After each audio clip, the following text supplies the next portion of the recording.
तो सगळ्यांना नमस्कार. वेलकम पुन्हा एकदा.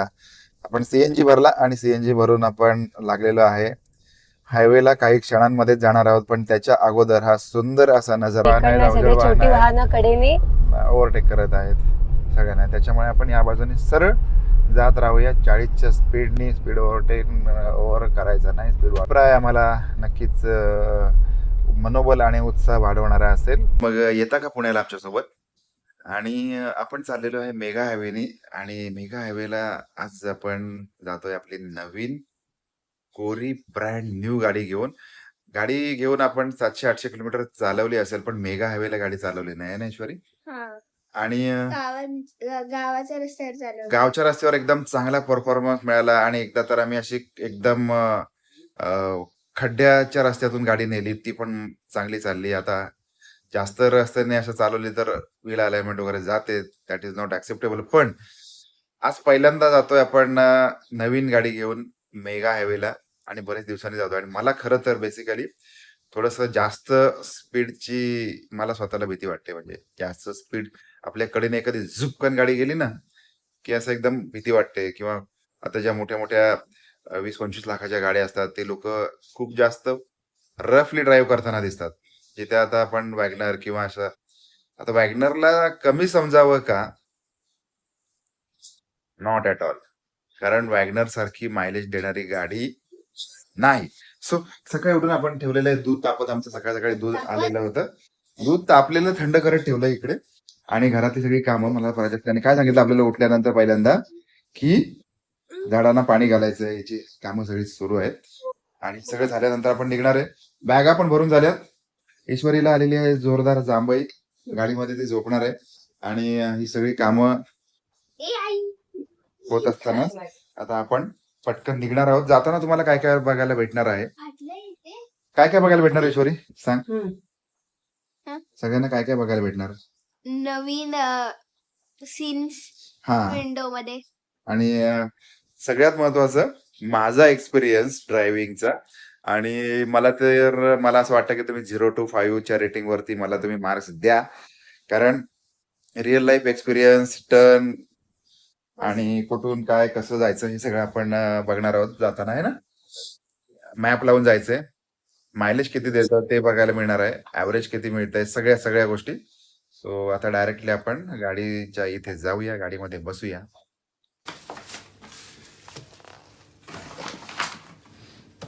बेसिकली आपला टायमिंग असतो 6:30. म्हणजे 6:30 म्हणजे 7, 7 म्हणजे 7:30. काय नाही बोलतो? नाही असं नसतं. हं? असं नसतं. मग असं 6:30 ठरवलेलं होतं. 6:30चे अर्धा तास 6:30 मागे चे पुढे 7 ठीक होतं. म्हणजे हा इंडियन टाइम झाला, इंडस मग स्टँडर्ड असू टाइम. देत ना. ते मग माहिती असतं म्हणून अर्धा तास लवकरचा टायमिंग ठरवतानाच ठरवतो आम्ही. ओके, म्हणजे असं आहे. म्हणजे 7 म्हणजे 6:30. हा की 7 पर्यंत निघायचं म्हणलं तर मग 7 ते 7:30 पावणे 8 होतं. 8ला निघायचं असतं म्हणजे 7:30. हा ठरवतानाच 7:30ला ठरवायचं म्हणजे 8 पर्यंत ओके. आपण बरोबर निघतो. चला चला सगळ्यांनी पटापट चला, लवकर चला.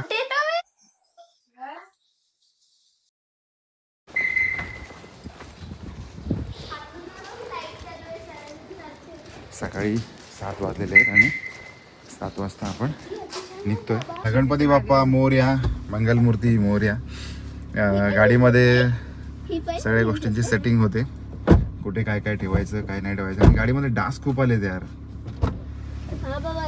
डास बघ भरपूर आलेत ना. ओपन केली विंडो आता की जाते. चला प्रवासाला सुरुवात करतोय. वाजलेले आहेत 6:56. आणि सीएनजी आपला आहे हाफ ऑफ, अर्धा आहे सीएनजी. मे बी बघूया भरायचं किंवा नाही भरायचं. शनिवारची सकाळ आहे आणि हे सकाळचं 6:30 पावणे 7 वाजताचं वातावरण आहे. किती सुंदर आहे बघा. आणि इकडे सूर्य हळूहळू डोकं वर काढतोय.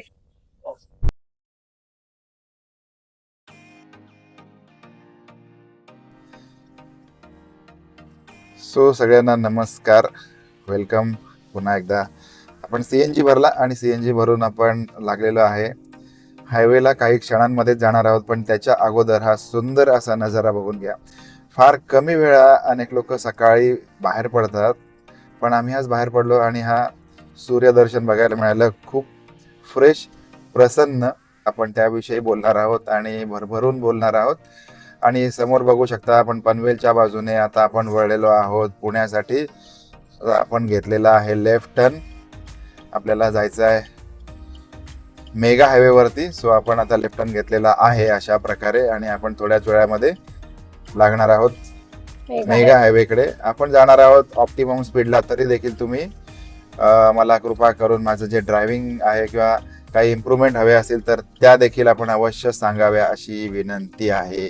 तीही आपण ज्या वेळेला अशा डायव्हर्जनला असतो किंवा एक मोठा रस्ता छोट्या रस्त्याला कनेक्ट होत असतो त्यावेळेला आपण आपली गाडी स्लो करावी, कारण मागच्या बाजूने अनेक गाड्या येत असतात. आपल्या ड्रायव्हर साईडच्या मिररमध्ये बघावं, मागे बघावं, पुढे बघावं, शक्यतो जास्त करून मागेच बघावं आणि मेन मुख्य लाईनला येण्याच्या अगोदर आपण मागे बघण्याची अंदाज बघून येस परफेक्टली अंदाज घेऊनच आपण या सगळ्या गोष्टी तर भाऊ तुम्हाला आता कसं वाटतंय ते आम्हाला कमेंट करून कळवा, कमेंट बॉक्स मध्ये कळवा. हा प्रवास किंवा आता तुम्ही समोर बघू शकत असाल सूर्य उगवतोय आणि मला क्रॉस करून जाणारी अनेक वाहनं आहेत आणि अनेक वेळेला याच्यावर डिबेट होतं की प्रत्येकाला जायची घाई असते, पोहोचायची गडबड असते आणि तरी देखील म्हणजे की या सगळ्या कारणातून मग थोडंसं ओव्हर स्पीडिंग होत असतं आणि ओव्हर स्पीड करता करता कसं ओव्हर स्पीड करावं हे आपल्या समोरचे जे अवजड वाहनं आहेत यांच्याकडून शिकावं. आणि आता मला देखील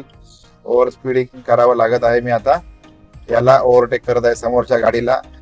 लेफ्ट माझ्या राईट मोस्ट याच्यामध्ये मी आलेलो आहे, लेन मध्ये आलेलो आहे आणि याला सिग्नल दिला आणि आता मी पुढे आलो.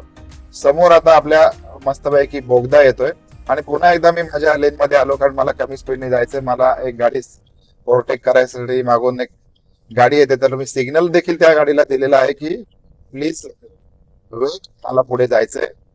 आणि समोर पुन्हा एकदा ट्रक आलेला आहे आणि सुंदर असा नजारा, प्रेक्षणीय असा नजारा.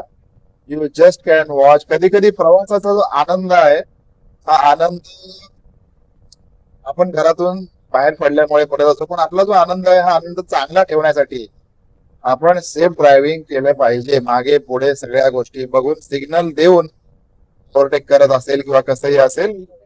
सो छान वाटते, प्रसन्न. 80 km/h स्पीड त्यांनी सांगितलंय, प्लीज मेंटेन. सो आहे टोल टॅक्स, टोल नाका, मोठा टोल नाका म्हणू शकतो आपण याला, कारण साधारणपणे 275 रुपये रोख रक्कम इतकी रक्कम त्याची असावी असं मला वाटतंय. 250 रुपयाचा टोल जो मोठा सगळ्यात टोल आहे. पण आता येऊन पोहोचलेलो आहे घाटामध्ये आणि घाटामध्ये आपल्याला लागलेलं आहे ट्रॅफिक आणि left to right, right to left अशी सगळी वाहनं उलटी सुलटी जात आहेत. मी सिग्नल दिलाय आणि सिग्नल देऊन आपण लेफ्ट सिग्नल देऊन आता आपण यांना ओव्हरटेक करण्याचा प्रयत्न करत आहोत. पण ही जी घुसाघुसी प्रकार असतात ना त्या प्रकारांमुळे ट्रॅफिक वाढत राहतं. मला वाटतं लेन बाय लेन चाललं तर मग थोडासा सगळ्यांना त्रास कमी होऊ शकतो. पण प्रत्येकाने जर असं ठरवलं तर आपण बाकी या गोष्टींमध्ये आपल्याला प्रॉब्लेम होणार. त्याच्यामुळे लेन बाय लेन जाऊया असं मला वाटतंय. कधीही चांगलीच गोष्ट असते लेन बाय लेन जाणे. तरी देखील मी आता या ठिकाणी थोडंसं या बाजूने ओव्हरटेक करत आहे, कारण इकडे सगळ्या अवजड वाहने आहेत, मोठ्या गाड्या आहेत, सगळी मोठी वाहनं आहेत, छोटी वाहनं कडेने ओव्हरटेक करत आहेत सगळ्यांना. त्याच्यामुळे आपण या बाजूने सरळ जात राहूया. 40च्या स्पीडनी स्पीड ओव्हर करायचा नाही, स्पीड वाढू द्यायचा नाही, 40चा स्पीड ठेवायचा फक्त आपण. आणि अशा प्रकारे आपण येऊन पोहोचलेलो आहोत बोगद्याच्या जवळ. तुमचा अभिप्राय आम्हाला नक्कीच मनोबल आणि उत्साह वाढवणारा असेल. विशेष करून जर का तुम्हाला याच्यावर काही टिप्पणी करायची असेल भारतीय ट्रॅफिक बद्दल तर ती करू शकता. प्रत्येकाकडे वाहन आहे, प्रत्येकाला गाडी हवी असते. सो बॉस, आपलं ट्रॅफिक आता संपत आलेलं आहे आणि आपण ट्रॅफिक संपवून घाटामध्ये आपल्याला साधारणपणे दीड नाही, 1-1.25 तासाचं तरी ट्रॅफिक लागलं. 1 तास तरी लागला. 1 तासाच्या पुढेच ट्रॅफिक मध्ये आपण अडकलो आणि अजूनही ट्रॅफिक आता संपत आलेलं आहे. बोरघाट पर्यंत आल्यानंतर दस्तुरी, जिल्हा रायगड, महामार्ग पोलीस आता संपून जाईल ट्रॅफिक मला असं वाटतंय. चला तर आपल्या घाटातलं ट्रॅफिकचं नियोजन बघूया. या गाड्या जाणाऱ्या गाड्या सोडण्यासाठी मुंबईकडे जाणाऱ्या गाड्या या मंडळीने थांबवल्या. फायनली आपण डेस्टिनेशनला येऊन उतरलेलो आहे. गाडीचा हँडब्रेक ओढला आणि प्रवास चांगला झाला आणि वाटेमध्ये आपल्याला फक्त ट्रॅफिक लागलं एवढाच इश्यू होता. सो सिद्धेश्वरी आणि सगळे आम्ही उतरून घेतो. Bye bye. पटकन गडबड एक छोटंसं काम आहे ते करायचं. Bye bye. सॉरी आणि thank you very much. Bye bye. Bye bye. चला